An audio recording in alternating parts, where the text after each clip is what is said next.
స్వామి ఇప్పుడు పద్మవిభూషణ్, పద్మభూషణ్, పద్మశ్రీ అనే అవార్డ్స్ ఉన్నాయండి అవి. అంటే గరికపాటి నరసింహరావు గారికి వచ్చింది పద్మశ్రీ వచ్చింది.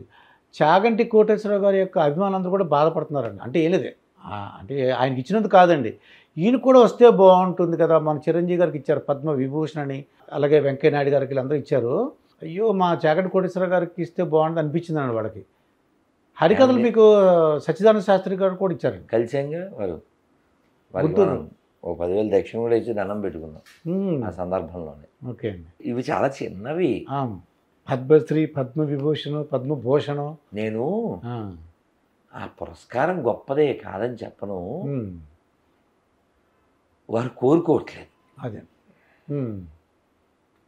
జ్ఞానం ఉన్నవాళ్ళు అంటూ ఏం కోరుకోరు. నేను పద్మవిభూషణ్ వస్తే మొన్న ఆ చందానగర్లో వారి ఇంటికి వెళ్ళినప్పుడు వాళ్ళ అమ్మగారు అక్కడ ఉన్నారు, పెద్ద ఆవిడ. నాకు గుర్తొచ్చి చెప్పాను, మెగాస్టార్ చిరంజీవి గారు అదృష్టవంతుడు. ఎందుకు? పద్మవిభూషణ్ వచ్చినందుకో లేకపోతే పద్మశ్రీ వచ్చినందుకో కాదు, ఆయన తాత వయస్సు 60+ కదా, అవును, ఇంకా వాళ్ళ అమ్మగారు ఉన్నారు, అవును, అందుకు ఆయన అదృష్టవంతుడండి. ఇవేంటి సార్, ఏదో హిందీ సినిమాలో నా దగ్గర అది ఉంది ఇది ఉందని వాడు ఏదో చెప్తే మేరే పాస్ మా, అలాగా చిరంజీవి గారు అదృష్టవంతుడు. ఎందుకంటే ఇంకా వాళ్ళ అమ్మగారు ఉన్నారు, ఈయన దోశలో వేసి పెడతాడు. కరెక్ట్ అండి. అంత అదృష్టం ఇంకేంటి చెప్పు, నువ్వు ఏమిస్తే వస్తుంది చెప్పు. ఆనందం, అమ్మను చూసినంత ఆనందం ఏది రాదు. ఏమిటండి, మీకు జోక్ చెప్తాను, మా గురువు గారు చెప్పారు. ఓకే, బాగుంటుంది. ఎప్పుడో 10 ఏళ్ల క్రితం చెప్పారు. తల్లి వెళ్ళి కొడుకుని నిద్రలేపుతుందంట. లేనన్నా చాలా లేట్ అయిందని. మీకు వెంటనే పిక్చర్ వస్తుంది, ఇది పూర్తయ్యాక గొల్లు అంటారు చూడండి.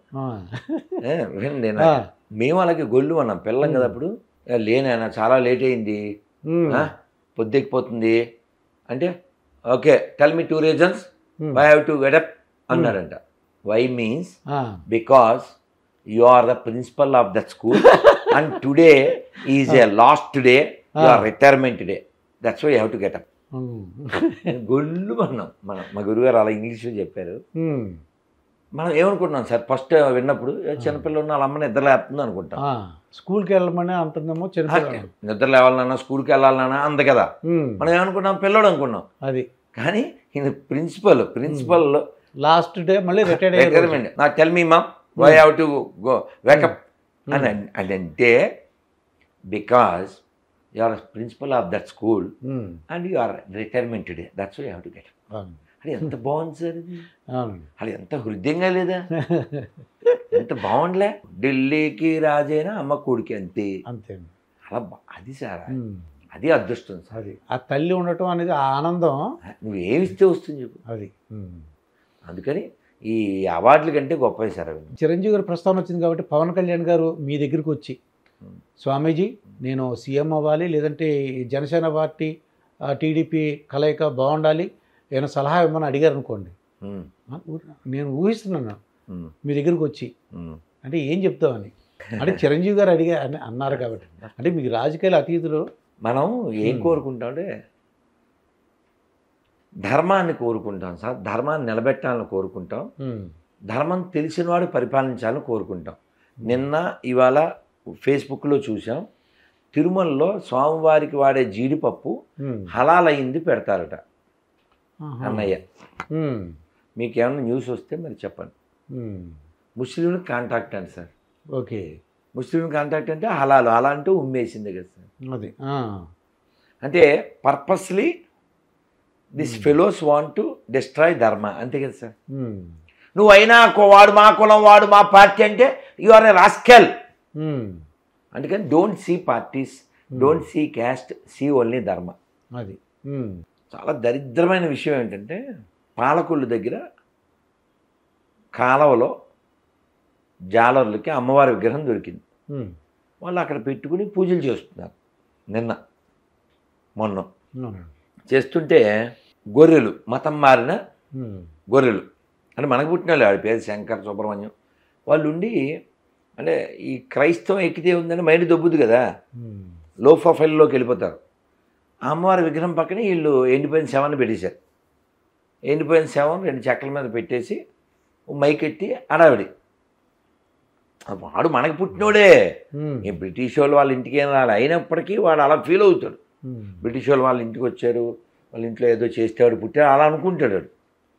అలా వాడు ఆ సైకో మెంటాలిటీతో అందులో ఒక గొర్రె తోడేలుగా మారి అమ్మవారి విగ్రహాన్ని రేపేస్తాడు. ఈ సాతాను దీన్ని లేకుండా చేస్తానని దాన్ని ఎక్కడో కాలువలోనో ఇంకెక్కడో వేసాడు. ఇది ఎందుకు చెప్తున్నా అంటే ఈ క్రైస్తవ మైండ్ మెంటాలిటీ అది విధ్వంసానికి, అశాంతికి, దానికి పనికి వస్తుంది. అది విషయం. ఇది ఎందుకు చెప్పానో మీకు అర్థం కావాలి. తిరుమల వెళ్ళారా ఈ మధ్య? చెప్పిన వెళ్ళాను. ఎన్నాళ్ళైంది? ఒక 3 months అయింది నాకు. నేను అర్చనకి వెళ్ళాను అనమాట. అర్చన సేవ. డబ్బులు కట్టారా? అంటే లాటరీ అంటారు కదండి, లాటరీలో వచ్చింది. రూమ్ తీసుకున్నారా? రూమ్ తీసుకున్నా సార్. బాగుందా? బాగుంది. భోజనం పెట్టారా? భోజనం తిన్నానండి. వెంగమాంబ? వెంగమాంబ. క్యూ లైన్లో ఎంతసేపు పట్టింది? ఒక పావుగంటలో, అంటే ఆ రోజు ఖాళీగా ఉంది, పావుగంటలో సరసరమని వెళ్ళిపోయాను. మరి మొన్న నన్ను చూడడానికి అడవి పిల్లలు వచ్చారు. శ్రీశైలం అడవుల్లోంచి పిల్లలు శ్రీశైలం నుంచి సైకిల్ వేసుకుని వాళ్ళు రోజుకు 100 kilometers పైన తొక్కేస్తారు. వాళ్ళ బాస్ ఒక ఆయన ఉన్నారు, కాళిదాస్ గారు. మీరు బయట గుర్తు చేశారు. ఆయన 10,000 ఇస్తాను, 5,000 ఇచ్చి ఇంకో 5,000 వెయ్యాలి. Okay, thanks. అప్పుడు చేతిలో ఉన్న 5,000 ఇచ్చాం. ఆయన ₹1 పంపితే వేద్దామంటే మళ్ళీ ఆయన పంపలే, మనకు కాలేదు, వేసేయాలి. మీరు గుర్తు చేశారు. పిల్లలకు బట్టలు కొనుక్కోమని ఇస్తామని చెప్పాను, ఇచ్చేస్తాం. పిల్లలు పైన 8 గంటలు 18 గంటలు ఉన్నారు సార్ దర్శనం వాళ్ళు. సార్ చలిగా సార్, సైకిల్ తొక్కుకుంటూ వచ్చారండి. వాళ్ళకి కదా సార్ మనం ఉపకారం చేయాలి. దర్శనం లేదు సార్, వెనక్కి వచ్చారు. మా లాయర్ గారు కూడా వెళ్ళి వెనక్కి వచ్చేసారు. అలా తిరుమలని చాలా పాడు చేస్తున్నారు, చాలా నాశనం చేస్తున్నారు. కాపాడుకోవాల్సిన బాధ్యత మనకు ఉంది. మనకు కావాల్సింది ధర్మ రక్షకుడు, ధర్మ పాలకుడు, నాట్ మన గుళ్ళో డబ్బులు ఎట్టుకుపోయి విజయవాడలో గొర్రెలకి ఒక ఘాటు, మత మార్పిడి ఘాటు. సార్ ఈ రాష్ట్రం తెలుగు నేల చాలా గొప్ప వాళ్ళు పుట్టిన నేల సార్. ఓ పోతన గారు, ఓ రామదాసు గారు, ఓ కొమరం భీం, అల్లూరు సీతారామరాజు, ఓ డొక్కా సీతమ్మ, ఓ కందుకూరి, ఓ టంగుటూరి, ఒక వేటూరి, ఒక అన్నమయ్య, ఓ నన్నయ్య, వీటూరి, ఒక నారాయణ తీర్థులు, ఒక కవయిత్రి మొల్ల. మామూలు నేల కాదు. ఒక పాపారాయుడు, మిస్టర్ పాపారాయుడు, సర్దార్ పాపారాయుడు అండి. నేను చెప్పేది బొబ్బిలి పులే. ఓకే. వీర రక్తపు దార వారబోసిన సీమ, పలనాడు నీదెరా వెలనాడు నీదెరా, బాలచంద్రుడు చూడ ఎవడోయి,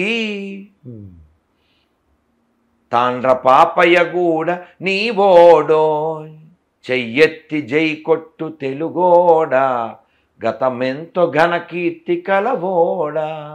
ఎన్ని క్షేత్రాలు, ఎందరెందరు మహాపురుషులు, మహారచయితలు, గొప్ప గాయకులు, గొప్ప నాయకులు. మామూలు నేల కాదు సార్ ఈ తెలుగు నేల. ట్యాంక్ బండి మీద అలా నెమ్మదిగా నడిస్తే మీకు అర్థమైపోద్ది గొప్ప నేల, ఎవరెవరు పుట్టారో. అన్నగారు ఎంతమంది విగ్రహాలు పెట్టించారు. అలాంటి వాళ్ళు పుట్టిన నేలలో ఈ నిలువుగో చెక్క, అడ్డంగో చెక్క, దాన్ని నమ్మేయాలి. ఇంకా దరిద్రం, దానికి ప్రమోషను, దానికి గుళ్ళో డబ్బులు ఎత్తుపోవడం, మళ్ళీ జోకులు. జోక్ ఏంటంటే ఇందాక ఎవరో గొర్రె, పేరు రవికుమార్ అంట, గొర్రె కామెంట్ పెట్టాడు ఏదో పోస్ట్ లాగా. ఏంటి, నీతిమంతుడు సింహం వల్ల ధైర్యంగా ఉండును అని పెట్టాడు బైబిల్లోంచి. నిన్న అసలు నీతి లేని జాతే అది కదరా. నీ పేరు రవికుమారు, మీ అమ్మా నాన్న పేరు నువ్వు చెప్పలేవు, నువ్వు నమ్మిన పనికిమాలిన బైబిల్లో దాన్ని చూపించలేవు, సర్టిఫికెట్లో హిందూ లేకపోతే బతకలేవు. మీరు దాని గురించి మాట్లాడకూడదురా నాన్న. మీ నాన్న పేరు పనికిమాలిన బైబిల్ ఉంటే వెంటనే ఫోన్ చేయని చెప్పావు, చేయలేదు. ఎందుకు చేస్తాడు? ఉండదు కాబట్టి. నేనేమంటా అంటే మీరు కాఫీ తాగుతారు కదండి, మీరు కాఫీ ఎందుకు తాగకూడదు? ఉపన్యాసం ఇవ్వకూడదు మీరు. ఎందుకని? కాఫీ తాగుతున్నాను కాబట్టి మూసుకుని తాగేసి వెళ్ళిపోవాలి. దాని మీద నుంచి ఉపన్యాసం తాగకూడదని కాఫీ మీద ఉపన్యాసం ఇవ్వడానికి మీరు సరిపోరు, తాగుతున్నారు కాబట్టి. నీతి లేకుండా జీవించే గొర్రెలు నీతి గురించి మాట్లాడేంటి కదా. పవన్ కళ్యాణ్ గారు అంటే ఏ సజెషన్ ఇస్తారు అంటే ఆయనలో ఉన్న విద్వత్తు కానీ ఇది ఎందుకు చెప్పాను నేను అంటే ఒక ఇప్పుడు ఇవన్నీ ఎందుకు చెప్పానంటే ఈ మత మార్పిడి లేదా ఈ మత ప్రచారం చేసి ఈ రాష్ట్రాన్ని భ్రష్టు పట్టిస్తున్నారు. యేసు అనే క్యారెక్టర్ ఉందో లేదో తెలుసు సార్, ఫస్ట్ పాయింట్. కానీ విశ్వనాథ్ సత్యనారాయణ గారు ఉన్నారు సార్, మొన్న వెళ్ళారు, చాలా గ్రేట్ క్యారెక్టర్ ఆయన. విశ్వనాథ్ ఉన్నాడు, కె విశ్వనాథ్ గారు గ్రేట్, నో డౌట్, అది పక్కన పెట్టండి. విశ్వనాథ్ సత్యనారాయణ గారు జ్ఞానపీఠ అవార్డు గ్రహీత, 1000 పడగలు. ఈ పనికిమాల బైబిల్ ఏం చెప్పుద్దంటే ఆయన రామాయణ కల్పక్షం రాశారు. ఆయన మా ఎండిపోయిన శవాన్ని నమ్మలేదు కాబట్టి ఆయన కూడా నరకానికి అంటది. ఇది మీరు అడగాలి నన్ను క్వశ్చన్, మీరు ఎందుకంటే అలా వ్యతిరేకిస్తారంటే ఎందుకు, మీరు ఎందుకు అలా వ్యతిరేకిస్తున్నారు మీకు అర్థమైందా? ఏమంటే ఇప్పుడు డొక్కా సీతమ్మ గారు ఎవరికైనా అపకారం చేసిందా? అన్నం పెట్టేదండి ఆవిడ. అయినా సరే బొగడా బైబిల్ ఒప్పుకోదు, మా పార్టీలో చేరలేదు కాబట్టి నరకానికి వెళ్ళిపోద్ది అంటది. మరి అందుకని వ్యతిరేకిస్తాం కదా సార్. సార్ మీ నాన్నగారు ఎవరో నాకు తెలియదు సార్, నాకు తెలియదు సార్. నేను ఇక్కడ ఒక పుస్తకం రాసేస్తాను సార్, ఇక్కడ కాలు పెట్టి మీ నాన్నగారు నా కాళ్ళకి మొక్కలేదు కాబట్టి అది నరకమే. నాన్ సెన్స్ కదా సార్, అది దుర్మార్గం కదా సార్. అది లక్షల మంది, కోట్ల మంది భూమి మీద ఎప్పుడో చచ్చిపోయారు. ఈ ముష్టి మతం మొన్న పుట్టింది. ఈ ముష్టి మతం పుట్టకముందు బోల్డ్ కోట్ల మంది చచ్చిపోయారు. వాళ్ళు ఎక్కడికి వెళ్తారు? వీడి దాంట్లో లాజిక్ ఉంటే ఇవన్నీ పక్కన పెట్టండి. రాజా హీరో ఉన్నారు కదండి, ఆయన అడిగారా మీరు? అంటే రండి మాట్లాడదాం అని అన్నా, రాలేదా? నా పని నేను చేసుకుంటానండి, నా సర్వీస్ నేను చేసుకుంటా. పొట్టకూటి కోసం కదా సార్. దశంభాగాలు రావాలంటే ఏం చేయాలి? గొర్రెలను తయారు చేయాలి. సినిమాలు ఎలాగలేవు కదా సార్. రాధామనోహర్ దాస్ గారు కొన్ని ప్రశ్నలు అడిగారండి, రండి ఇంటర్వ్యూకి అన్నా.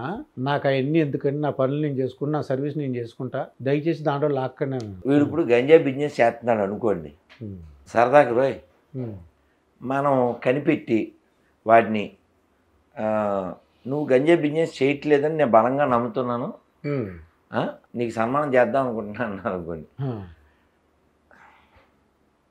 వాడికి చాలా ఇబ్బందిగా ఉంటుంది కదా. ఆడు చేస్తున్నట్టు ఆడికి తెలుసు, మీరేమో చేయట్లేదు అంటున్నారు. ఇప్పుడు సన్మానం పేరు మీద తీసుకెళ్లి పోలీసులు అవి చెప్పేస్తాడు దుర్గా ప్రసాద్ అని. ఆడి డౌట్ వద్దారు, అదే సేమ్ డౌట్ రాజేది కూడా. చేసేది వ్యాపారం అని తెలుసు కదండి, మాస్టర్ కదండి. ఇప్పుడు అంటే ఆయన భోజనాలు కూడా పెడుతున్నారండి, మధ్యాహ్నం భోజనాలు పెట్టడం. ఇది ఎలా ఉందో తెలుసా,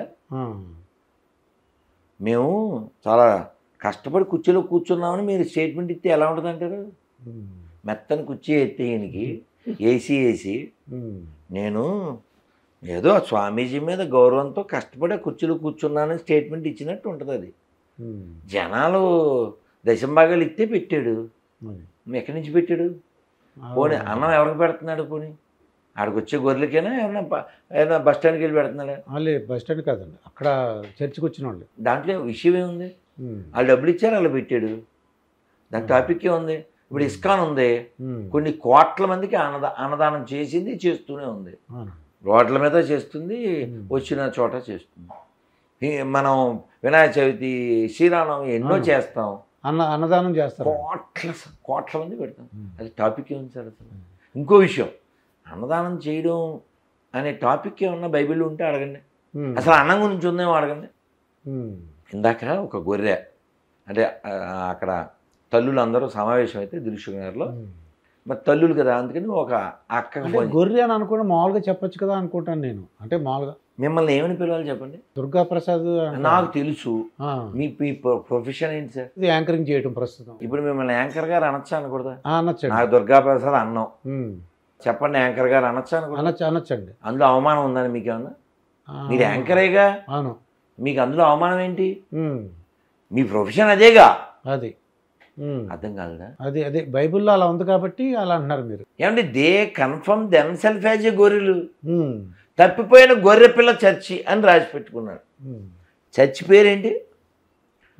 తప్పిపోయిన గొర్రె పిల్ల చర్చి. ఇప్పుడు మిమ్మల్ని మీరు యాంకర్ అన్నప్పుడు ఆడ యాంకర్ అని పిలిస్తే మీకు నొప్పేటి? అందరికి భయం ఏంటంటే ఇంత ధైర్యంగా మాట్లాడుతున్నారు, ఎవరైనా అటాక్ చేస్తే ఎలా బాబోయ్ అని. అంటే ఇందాక కారులో వస్తున్నప్పుడు కూడా అన్నారన్నమాట ఆయనకి ఎంత ధైర్యం అండి, అసలు ఎలాగా డ్రైవర్ అంటున్నాడు అనమాట.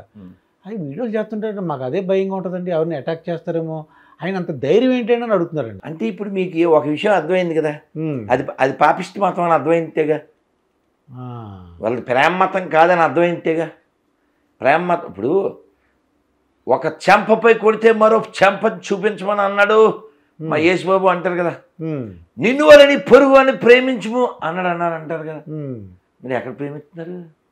ఒరే రథమనోహర్, ఒరే పిలక, ఒరే గుండు, నీకు నరకం తప్పదురా, నిన్ను మా ఓడు యేసుబాబు నిన్ను వేయించేస్తాడురా అని కామెంట్లు పెడుతుంటారు. నన్ను లాకొడక అన్నోనే నేను క్షమిస్తున్నాను కదా సార్. ఓకే, మామూలు మనిషిని సార్, ఆర్డినరీ సార్. నేను నిన్నగాక మొన్న 3 రోజుల క్రితం చందానగర్లో ఉన్నప్పుడు పేరు పర్లేదని ఫోన్ చేశాను. కాకపోతే ఫోన్ చేస్తాను మీ ముందు మళ్ళీ.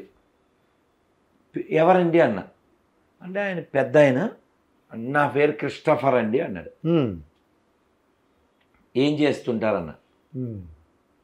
అయ్యగారు నేను పాస్టర్ని అండి అన్నాడు. అంటే నేనే పాస్టర్ని అనుకున్నాడు. పెద్ద ఆయన కదా, ఎవరో నెంబర్ ఇచ్చి నాకు చేయమని ఉంటారు. ఆయన అప్పుడు చేసి ఉంటాడు, నేను ఎత్తలేదు, మళ్ళీ చేశా.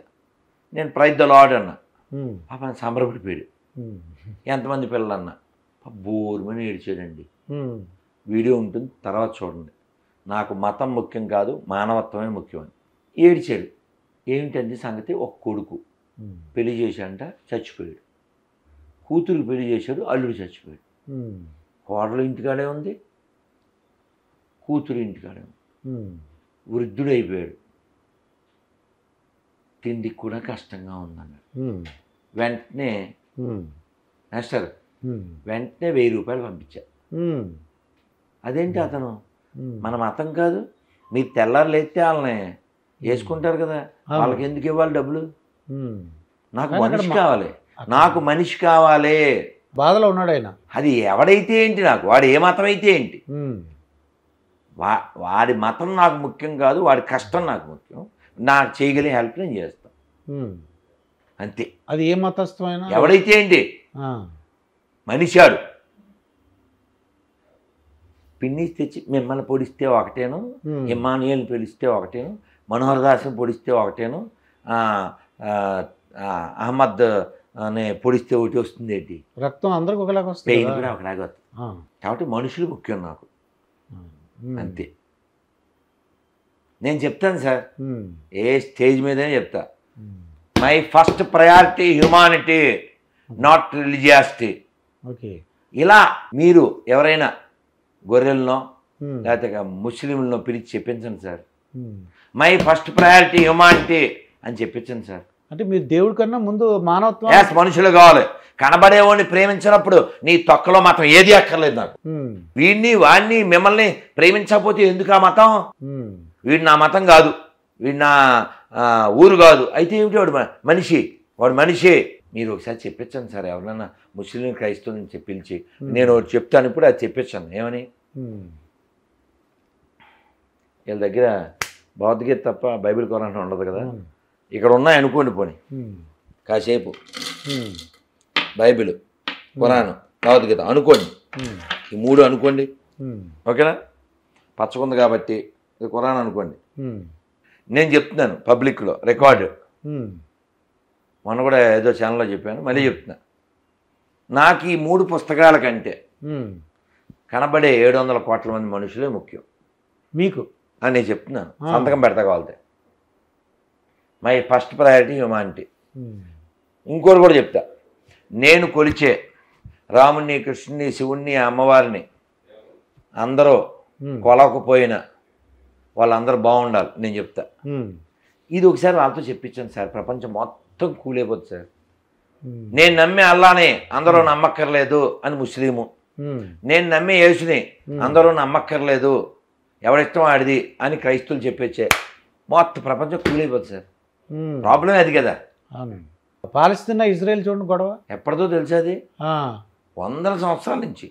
దేనికో తెలుసా? ఒక ప్రార్థనా స్థలం అంటాడు. అది దేనికో తెలుసా? గట్టిగా 300 అడుగులు ఎంత అంతే సార్. దానికోసం ఇప్పటికీ 100 కోట్ల మందిని చంపేసి ఉంటారు సార్. మీరు ఉపన్యాసం ఇస్తారేంట్రా పీస్ గురించి? మేము వినాలి. మీరు కాఫీ తాగేసి వచ్చి కాఫీ ఎందుకు తాగకూడదు అంటే ఎంత వరస్ట్గా ఉంటుంది అంటారు. తెల్లారు లేస్తే ఆ పీస్ కోసం మీరు కోట్ల మందిని చంపేసి పీస్ అంటే ఆ చిన్న ముక్క, ఆ స్థలం ముక్క. నేను చెప్పింది ఇంకో piece. You are giving lecture about peace. ఏం పీస్? ఓకే, శాంతి గురించి. But you are making people piece, world peace for a small piece. అర్థమేంటిది? అదే నాకు ఆశ్చర్యంగా ఉంది. చిన్న స్థలం గురించి ఇంత ఇజ్రాయేల్ ప్రపంచవ్యాప్తంగా అంటే మొత్తం అన్ని దేశాల నుంచి గొడవలు వచ్చేస్తున్నాయి, రేట్లు పెరిగిపోతున్నాయి. నువ్వు మనుషులకి ప్రయారిటీ ఇస్తే ఇన్ని మాటలు ఎందుకు సార్? మీకు అర్థమయ్యేలా చెప్తాను. పాకిస్తాన్ ఎక్కడదే? మనదేగా. మన దాంట్లోంచి వెళ్ళిన పార్టీ. లవుడు పరిపాలించాడు. లవుడు ఎవరు? రాముడు వారు అబ్బాయి. లాహోర్ తెలుసా? అదే ఇది లాహోర్. ఓకే, లవుడు పరిపాలించింది. ఇంకా చాలా ఉన్నాయి అలాంటి ప్లేసెస్. ఇప్పుడు అక్కడ మరి రామాలయం చికెన్ షాప్ అయింది తెలుసా? అమ్మవారి గుళ్ళు ఒచ్చల దొడ్లు అయినాయి తెలుసా? ఎందుకని? అక్కడ హిందువులు లేరు కాబట్టి. హిందువులు ఎందుకు లేరు? పందులు పెరిగినాయి కాబట్టి. పందులు ఎందుకు పెరిగినాయి? మనం తగ్గాం కాబట్టి. ఎవరైనా అబద్ధం ఆడితే బీపీ వచ్చేది సార్. ఒకసారి నుంచోండి. హైటు మన దాని ఇద్దరం ఒకే హైట్. ఎవరు ఎక్కువ ఉన్నారు? అందులో అన్నా ఎక్కువ ఉన్నారు. ఇప్పుడు ఈయన పక్కన రానాని పెడదాం. ఈయన మేమిద్దరం సేమ్ హైట్ అన్నాడు అనుకో, బీపీ వద్దా రాదా మనకి? సేమ్. నాకు కూడా అంతే. నువ్వేం బైబిల్ చదవవు, నువ్వు ఖురాన్ చదవవు, భగవద్గీత చదవవు, అన్నీ ఒకటే కదా అంటే మరి మండుద్ది. అందుకే రియాక్ట్ అవుతున్నాం. పోనీ బైబిల్ ఖురాన్ ప్రకారం వారు శాంతిని పంచుతున్నారు అనుకుంటే పాకిస్తాన్ పుట్టకూడదు కదా, బంగ్లాదేశ్ పుట్టకూడదు కదా, ఆఫ్ఘనిస్తాన్ పుట్టకూడదు కదా, రామాలయం చికెన్ షాప్ అవ్వకూడదు కదా, దేవాలయాలు ఒచ్చల దొడ్లు అవ్వకూడదు కదా, మన దేవాలయాల మీద అలా మసీదులు అవి కట్టకూడదు కదా. నిన్నగాక మొన్న పార్లమెంట్లో అసదుద్దీన్ ఓవైసీ బాబర్ అనే దొంగోడి పేరు మీద ఇక్కడ ఒక కట్టడం ఉండాలని కోరుకోకూడదు కదా. కాబట్టి నీకు సిగ్గు ఉండాలి కదా, ఎవరిని భయ్యానాలో అనకూడదు, నువ్వు మారాలి కదా. ఇంత ధైర్యం అంటే మీకు భయం ఏదా అని? భయం అన్ని మతం ఒకటి అని చెప్పాలా? పచ్చి అబద్ధం కదా అది. ఏ మాత్రమైనా అది అబద్ధం కదా. పోనీ మీకు అర్థమయ్యేలా చెప్తాను, మీరు చెప్పండి మీ నోటితో. 5,000 సమానమా? అన్నీ డిఫరెంట్గా ఉన్నాయి కదా. పోనీ అమ్మ షాపులో బొమ్మ సమానమా? కాదండి. గుళ్ళో నంది ఊళ్ళో పంది సమానమా? కాదండి. ఆవును మేపేవాడు ఆవును మేసేవాడు సమానమా? అది వేరు ఇది వేరు కదండి. మేపేవాడు వేరు, మేసేవాడు వేరు. 4 చెప్పానా? సర్వేజన సుఖినో భవంతు అంటాం అని చెప్పే సనాతన ధర్మం. మా దేవుణ్ణి నమ్మకపోతే నువ్వు నరకానికి వెళ్ళిపోతావు, నాశనం అయిపోతావు, అగ్ని ఆరదు, పురుగు చావదు అనే దరిద్రపు మతాలు సనాతన ధర్మం సమానం ఎలా అవుతాయి సార్?